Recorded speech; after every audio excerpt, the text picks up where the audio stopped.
आजको समयसम्म पुग्न नेपालले धेरै उतार चढाव पार गर्नु पर्यो। तर आज हामी कहाँ छौँ? हाम्रा पुर्खाहरूले निर्माण गरेका ऐतिहासिक धरोहरहरू कता विलीन भए? वीर अमरसिंह थापा, बलभद्र कुँवर र भक्ति थापाले अङ्ग्रेजसँग लडेर कमाएको शौर्य र सम्मानको संरक्षण खोइ। बडा महाराज धिराज पृथ्वीनारायण शाहले सानो उमेरमै सिंहासनको प्रवाह नगरी अथक परिश्रम र बलिदानबाट एकीकृत गरेको नेपाल आज कहाँ छ? हाम्रो त्यो गौरव खोइ। स्वाभिमान र महानताको प्रतीक बनेको नेपाल आज परनिर्भर हुँदै गइरहेको छ। देशको पुरानो पहिचान र गौरव धमिलिँदै गएको छ। जनताले चाहेको जति विकासको गति र सम्भावना क्षीण हुँदै गइरहेको छ। यसका अनेकौं कारण छन् जसलाई सुधार्नु आजको अपरिहार्यता र आवश्यकता हो। देशको वर्तमान अवस्था र मौजूदा वित्तीय सूचकाङ्कले जनतामा निराशा छाएको देखिन्छ। राजनीतिक अस्थिरता, आर्थिक चुनौतीहरू र सामाजिक समस्याहरूले बिथोलिएका हाम्रा समाजमा देशका कुना कुनामा जीवनयापन गरिरहेका आम नागरिकहरूको विश्वासमा कमी आएको प्रष्ट देख्न सकिन्छ। 2065 जेठ 29 गते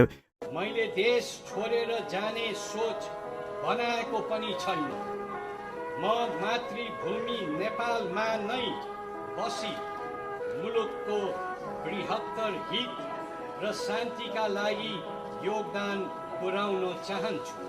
राजतन्त्रको अन्त्यपछि नेपालले 13वटा सरकार परिवर्तन गरिसकेको छ जसले स्थिरता र विकासमा अवरोध पुर्याएको देखिन्छ। हालै फागुन 25 गते हजारौं संख्यामा नागरिकहरूले राजतन्त्र पुनर्स्थापनाको माग गर्दै प्रदर्शन गरे जसले वर्तमान राजनीतिक व्यवस्थाप्रति असन्तुष्टि झल्काउँछ र राजनीतिका ठूला बनाउँदो सरदारहरूमा भावी दिनमा गर्ने कुकृत्यको भावी योजनामा उथलपुथल लागेको छ। आर्थिक सर्वेक्षण अनुसार आर्थिक वर्ष 2080-81 मा प्रचलित मूल्यमा कुल ग्राहस्थ उत्पादन जीडीपी 57 खर्ब 4 अर्ब 84 करोड रहेको छ। नेपालको सार्वजनिक ऋण झण्डै 26 खर्ब पुगेको छ। लक्ष्य अनुसार राजस्व सङ्कलन गर्न नसकेको कारण देशको आम्दानीको तुलनामा खर्च धेरै भएकाले ऋण बढ्दै गएको हो। महँगी दर 5.6% पुगेको छ जसले जनताको क्रय शक्तिमा प्रतिकूल असर पार्दछ। आर्थिक वर्ष 2080-81 मा झण्डै 16 खर्बको आयात हुँदा मात्र 1 खर्ब 52 अर्बको निर्यात गरिएको छ जसले गर्दा 14 खर्ब 40 अर्बको व्यापार घाटा सिर्जना भएको देखिन्छ। बेरोजगारी दर 11.4 पुगेको छ जसले आगामी दिनमा युवा वर्गमा बेरोजगारी र विदेश पलायनको प्रवृत्ति बढाउँदछ। आर्थिक सर्वेक्षण 2080-81 अनुसार कक्षा 1 मा खुद भर्ना दर 95.7% रहेको छ भने कक्षा 12 सम्म टिकाउ दर मात्र 37.2% रहेको छ। त्यस्तै आर्थिक वर्ष 2080-81 मा स्वास्थ्य क्षेत्रमा कुल मूल्य अभिवृद्धि 5.52% ले वृद्धि हुने अनुमान गरिएको छ। आधारभूत शिक्षा र स्वास्थ्य क्षेत्रमा सुधारको कमी, भ्रष्टाचारको बढ्दो प्रभाव र कमजोर शासन व्यवस्थाका कारण जनतामा निराशा बढेको देखिन्छ। 2025 मा अमेरिकी राष्ट्रपति डोनाल्ड ट्रम्पको कार्यकारी आदेशपछि नेपालका दुई ठूला पूर्वाधार परियोजनाहरू एमसीसी र यूएसएआईडी मार्फत प्रदान गरिने अमेरिकी अनुदान 90 दिनको लागि निलम्बन गरिएको छ जसले विकासका प्रयासहरूमा अवरोध पुर्याएको देखिन्छ। अर्कोतर्फ भारत र चीनले नेपालमा आफ्नो प्रभाव बढाउनका लागि विभिन्न किसिमका दबाव र सहायता प्रदान गरेका छन् जसले नेपालको स्वाधीनता र राष्ट्रिय गौरवलाई थप प्रभावित पारिरहेको छ। विशेष गरी भारत र चीनका बीचमा नेपालले सन्तुलन कायम राख्नका लागि प्रयास गर्नुपर्दछ तर यसका लागि स्पष्ट र दृढ नेतृत्वको आवश्यकता छ। तथापि विभिन्न समयमा राज्यका नेतृत्व सम्हालेका विभिन्न पार्टीहरूका नेताहरूले स्वार्थका कारण हाम्रो राष्ट्रको स्वाभिमानमा आँच आउने कदम चालेका छन्। कांग्रेसले भारतप्रति झुकाव राख्नु र माओवादी पार्टीहरू चीनप्रति ढल्किने प्रवृत्तिले हाम्रो सार्वभौम परराष्ट्र नीति कार्यान्वयनमा समस्यालाई सहजै अनुमान गर्न सकिन्छ। यद्यपि नेपालको सरकारका नेतृत्वकर्ताहरूले आफ्नो आन्तरिक समस्यामा मात्र ध्यान दिएका छन् र बाहिर दबाव र प्रभावलाई सही ढङ्गले सन्तुलन गर्न असफल भएका छन्। यी माथि उल्लेखित कारणहरू र देशको दयनीय अवस्था हेर्दा जनतामा गहिरो दुःख र असन्तोष प्रकट भइरहेको छ। राजनीतिक अस्थिरता, आर्थिक सङ्कट र सामाजिक असमानता जस्ता समस्याहरूले नेपालका नागरिकहरूको जीवनस्तरलाई गम्भीर ढङ्गले प्रभावित पारेको छ। जनताले आफ्नो आशा र सपना पूरा गर्नको लागि सरकारबाट समृद्ध र सुरक्षा चाहेका थिए तर उनीहरूलाई त्यो सम्भव भएको देखिँदैन। यो गम्भीर विषयलाई सम्बोधन गर्नुको साटो बिचौलिया र दलालका समस्याहरूलाई कसरी नीतिगत तहबाट हल गर्ने भन्ने ठाउँमा ध्यान केन्द्रित गर्नुले आम नागरिकहरूमा आक्रोश र असन्तुष्टि बढ्दै गएको सहजै सार्वजनिक कार्यक्रमहरूमा देख्न सकिन्छ। दीर्घकालीन समाधान र सुरक्षाका उपायहरू तत्काल प्रभावकारी रूपमा लागू नगरेमा देशको भविष्य थप अनिश्चित र चुनौतीपूर्ण हुन सक्छ। त्यसैले आज हामी यस च्यानलको माध्यमबाट नेपालको जनतामा देखिएको असन्तुष्टि र निराशाका कारणहरूबारे जान्ने प्रयास गर्दैछौँ। कृपया यो भिडियो अन्तिमसम्म हेर्नुहोस् र यदि तपाईलाई हाम्रो भिडियो मन परेको छ भने भिडियोलाई लाइक र शेयर गर्नुहोला, साथै हाम्रो च्यानललाई सब्स्क्राइब गर्न नबिर्सनुहोला। तपाईको साथ र सहयोग हाम्रो लागि महत्त्वपूर्ण छ। सुरु गरौँ पहिलो असन्तुष्टिको कारण स्वास्थ्य बिमाको भुक्तानी तिर्न असक्षम सरकारबाट। नेपालको संविधान अनुसार सरकारले लक्षित वर्गलाई निशुल्क आधारभूत स्वास्थ्य सेवा तथा 8 प्रकारका गम्भीर रोगका लागि विपन्न नागरिकलाई रु 1 लाखसम्मको निशुल्क उपचार र आजीवन डायलाइसिस सेवा उपलब्ध गराउने व्यवस्था गरेको छ। साथै स्वास्थ्य बिमा कार्यक्रम मार्फत नागरिकलाई गुणस्तरीय स्वास्थ्य सेवा प्रदान गर्ने लक्ष्य राखिएको छ। तर व्यवहारमा यी सेवाहरू प्रभावकारी रूपमा कार्यान्वयन हुन नसक्दा आम नागरिकले ठूलो समस्या भोग्नु परेको छ। हाल सरकारले विनियोजन गरेको 3 अर्ब रुपैयाँले स्वास्थ्य बिमा बोर्डले साउन र भदौ महिनाको बक्यौता मात्र भुक्तानी गर्न सक्ने भए पनि अझै 16 अर्ब भन्दा बढी भुक्तानी गर्न बाँकी रहेको छ। यसले गर्दा अस्पतालहरूले सेवा दिन अस्वीकार गर्ने अवस्था सिर्जना भएको छ, जसले सर्वसाधारणको स्वास्थ्य सेवामा गम्भीर अवरोध पुर्याएको छ। स्वास्थ्य बिमाको दायित्व बढ्दै जाँदा समेत बोर्डको कार्यकारी निर्देशक र अध्यक्ष पद रिक्त रहनु तथा समस्याका समाधानका लागि सरकारको प्रभावकारी पहल नहुनु गम्भीर चिन्ताको विषय बनेको छ। स्वास्थ्य तथा जनसङ्ख्या मन्त्रालयले यस विषयमा अर्थ मन्त्रालयसँग छलफल गर्न तयारी गरिरहेको भए पनि तत्काल समाधान नहुँदा समस्या झनै जटिल बन्दै गएको छ। अब यो बिमाको विषयमा अब भुक्तानी हुँदैन। बजेट अभावका कारण स्वास्थ्य बिमाको रकम अस्पतालले भुक्तानी गर्न नसकिने अवस्था स्वास्थ्य मन्त्री पौडेलले बताएका छन्। यसले देशभरका विभिन्न अस्पतालहरूले स्वास्थ्य बिमा कार्यक्रम बन्द गर्न बाध्य बनाएको छ, जसका कारण लाखौँ नागरिक आवश्यक स्वास्थ्य सेवा लिनबाट वञ्चित भएका छन्। धेरै अस्पतालहरूले आधिकारिक सूचना जारी गर्दै स्वास्थ्य बिमा अन्तर्गतको सेवा स्थगित गरेको घोषणा समेत गरिसकेका छन्, जसले सरकारप्रति नागरिकको असन्तुष्टि बढाएको छ। स्वास्थ्य बिमा कार्यक्रम प्रभावकारी रूपमा सञ्चालन नहुनु, नागरिकहरूले सहज रूपमा सेवा नपाउनु, सरकारी व्यवस्थापनमा चरम कमजोरी देखिनु र स्वास्थ्य क्षेत्रप्रति उदासीनताका कारण जनतामा सरकारप्रति गम्भीर असन्तोष पैदा भएको छ।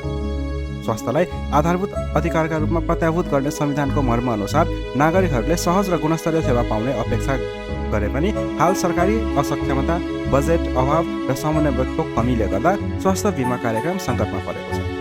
सरकारको लापरवाहीका कारण विपन्न तथा निम्न आय भएका नागरिकहरू सबैभन्दा बढी प्रभावित भएका छन्, जसले सरकारप्रति जनताको विश्वास दिन प्रतिदिन कमजोर बनाइरहेको छ। भुटानी शरणार्थी प्रकरणमा बेचनझा पक्राउ भएपछि तत्कालीन गृहमन्त्री रवि लामिछानेले गिरिबन्धु टु स्टेटको अनुसन्धान अघि बढाउने तयारी गरेका थिए। यो थाहा पाएपछि ओली र रवि बीचको सम्बन्ध बिग्रियो र ओलीले सत्ता बचाउन रवि लामिछानेलाई पक्राउ गराएको जनमानसमा बुझाइ छ। काङ्ग्रेसले रविलाई थुन्न चाहेको थियो र अहिलेको राजनीतिक परिस्थितिमा यसको आशय पनि स्पष्ट देखिन्छ। ओलीले सत्ता साझेदार दलको दबावमा रवि लामिछानेलाई पक्राउ गर्न निर्देशन दिए लगतै लोकतन्त्रमा उदाएका नयाँ र वैकल्पिक शक्तिमाथि राजनीतिक प्रतिशोध साधेको स्पष्ट देखिन्छ। सत्ता साझेदारका नजिकका मान्छेलाई महान्यायाधिवक्ताको दबावमा मुद्दा चलाउने निर्णय गर्नु र विपक्षीको हकमा सत्ताको दुरुपयोग गरी राजनीतिक प्रतिशोध साध्नु यसकै उदाहरणको रूपमा हेर्न सकिन्छ। अहिले साँझमा अब लोड सेडिङ घरमै पनि हुने अवस्था छ। त्यसो भएको कारणले एउटा निजी क्षेत्र, एउटा भारतबाट आयात गरेको र यसले गर्दा हाम्रो केही लोड सेडिङ हट्या जस्तो अनुभूति भएको छ। त्यस कारणले उज्यालोको नायक भने उहाँ होइन है, बरु यो धन्यवाद भारत सरकारलाई दिउँ, निजी क्षेत्रलाई दिउँ। घर घरमा कहीँ पनि लोड सेडिङ छैन, हुँदैन। त्यसै गरी काङ्ग्रेस र नेकपा एमालेको संयुक्त सरकारले लोड सेडिङ मुक्त राष्ट्र निर्माणमा योगदान पुर्याउँदै जलविद्युत मार्फत व्हाइट डलर आर्जन गर्न महत्त्वपूर्ण भूमिका खेलेको प्राधिकरणका महाप्रबन्धक कुलमान घिसिङमाथि बारम्बार स्पष्टीकरण माग्दै असहज कार्य वातावरण सिर्जना गरिरहेको छ। साथै उनको कार्य सम्पादन मूल्याङ्कनमा 0 अङ्क प्रदान गर्दै सरकार उनीप्रति पूर्वग्राही देखिएको छ। यसले जलविद्युत क्षेत्रको स्थायित्व र ऊर्जा व्यवस्थापनमा नकारात्मक प्रभाव पार्न सक्ने देखिन्छ। महावीर पुलले फेसबुक मार्फत कुलमान घिसिङलाई आफूलाई दुःख दिने मन्त्रीकै क्षेत्रबाट आगामी सङ्घीय चुनावमा उम्मेदवारी दिएर पराजित गर्ने आँट गर्न सुझाव दिएका छन्। उनको यो भनाइ सरकारका निर्णयहरूप्रति असन्तुष्टि जनाउँदै कुलमानप्रति ऐक्यबद्धता व्यक्त गर्ने सङ्केतको रूपमा हेरिरहेको छ। स्मरण रहोस्, खड्का सञ्चालक रहेको खड्का ल्यान्ड डेभलपमेन्ट प्रालीले भवन र जग्गा उपयोग गरे बापत 5 करोड रुपियाँ भन्दा बढी भाडा नतिरेको भन्दा स्काउटले 2080 माघ 14 गते राज्य व्यवस्था समितिमा निवेदन दर्ता गरेको थियो। यस विषयमा सार्वजनिक चासो बढ्दै गएको छ, किनकि ठूलो मात्रामा भाडा बक्यौता रहँदा पनि सम्बन्धित निकायहरू मौन बसेको आरोप लागेको छ। यसमाथि त्यही व्यक्तिलाई अहिले ऊर्जा मन्त्री बनाइएको छ, जसले गर्दा जनता निराशा र असन्तुष्ट भएका छन्। सरकारले नैतिकताको आधारमा निर्णय लिनुको सट्टा विवादास्पद पात्रलाई सत्तामा ल्याएको भन्दै चौतर्फी आलोचना भइरहेको छ।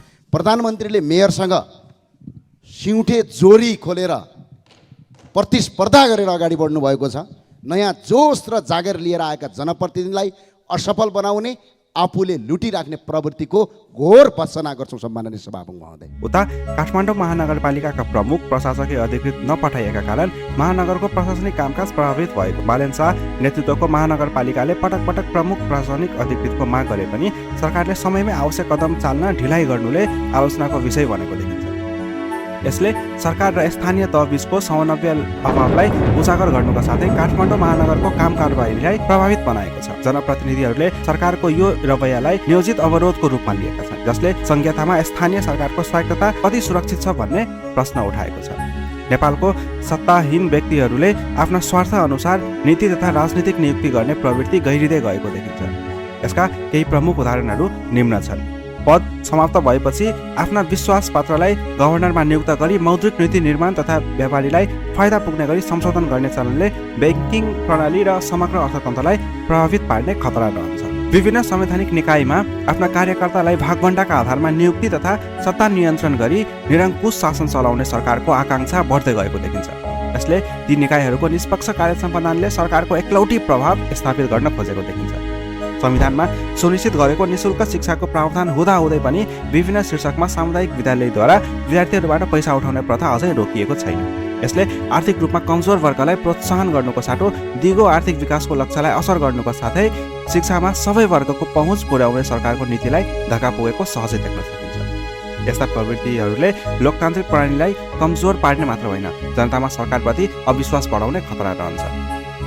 स्वास्थ्य सेवा पहुँच नपाएर सर्वसाधारणले ज्यान गुमाइरहँदा नेताहरूले भने राज्य कोषको दुरुपयोग गर्दै विदेशमा महँगो उपचार गर्न जान्छन्। नेताहरूका सवारीका लागि बाटो बन्द गर्दा सर्वसाधारणले अनावश्यक दुःख पाउने गरेका छन्। एम्बुलेन्सदेखि विद्यार्थी र दैनिक मजदुर घण्टौँसम्म जाममा बस्न बाध्य हुन्छन्। केही किलोमिटर नजिकका दूरी पनि हेलिकप्टर नै चार्टर गरेर यात्रा गर्ने परिपाटीले राज्य कोषमा अनावश्यक खर्च थपेको छ, जसले जनताका करबाट उठेको रकमको दुरुपयोग झन् तीव्र बनाएको छ। योग्य अधिकारीहरूलाई व्यवस्था गर्दै आफ्ना विश्वासपात्र र निकट व्यक्तिहरूलाई बढुवा गर्ने प्रवृत्ति र मालदार अड्डामा तिनीहरूका पदस्थापनले प्रशासनिक संरचना कमजोर बनाइरहेको छ। प्रहरी बलको सक्षमता र निष्पक्षता कमजोर बनाउने गरी कार्य समाधान मूल्याङ्कन प्रणालीमा हस्तक्षेप गर्दै जिम्मेवार निकायमाथि नै प्रश्न उठाउने काम भइरहेको छ। नीति निर्माणमा दक्ष र विज्ञ जनशक्ति राख्नुको साटो पार्टीका कार्यकर्ताहरूलाई जागिर दिने माध्यमका रूपमा निजी सचिवालयलाई प्रयोग गरिँदै आएको छ। यस्ता प्रवृत्तिहरूले सरकारप्रति जनताको विश्वास घटाउँदै गएको छ र समग्र प्रशासकीय र तथा संस्थागत प्रणालीलाई कमजोर बनाइरहेको छ। नेपालमा अधिकांश पुराना नेताहरूले गल्ती गरेका छन्। राजनीतिमा गल्ती गर्नेहरूलाई पुनः अवसर दिनु उचित हुँदैन। जनताले यसका लागि हिसाब किताब राखिरहेका छन्। हाम्रा नेताहरूको सोचमा केवल खानपान र आरामको जीवन छ।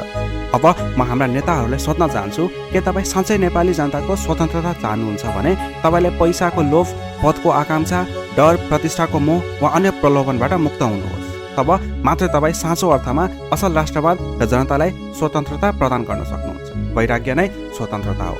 साँचो स्वतन्त्र व्यक्ति केवल इन्टिग्रिटीका साथ निर्भीक र निडर रहन्छ, कुनै पनि प्रलोभनबाट मुक्त रहन्छ र सधैँ सत्यको पक्षमा बोलिरहन्छ।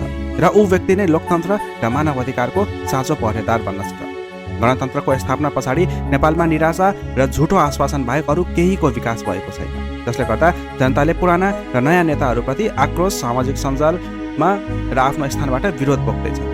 नेपालका नेताहरूका लागि सोसल मिडियामा आउने जनताको कमेन्टहरू ती नेताहरूको ऐना जस्तै हुन्। यी कमेन्टहरू उनका नियमित मूल्याङ्कन, जनधारणा पोल र भोटिङको एक प्रमुख सूचक हो। तर यसमा पनि सोसल मिडिया विधेयकको नाममा एक साँचो साजिस चलिरहेको छ, जसले अभिव्यक्ति स्वतन्त्रतामा रोक लगाउने प्रयास गरेको छ, जुन अस्वीकार्य छ। आफ्नो क्षेत्रका प्रतिनिधिहरूलाई प्रत्यक्ष वा अप्रत्यक्ष रूपमा प्रश्न गर्नुहोस्, सुझाव दिनुहोस् र सचेत पार्नुहोस्। यो हाम्रो कर्तव्य हो। नेपाली हामी रहौँला कहाँ, नेपालै नरहे। धन्यवाद।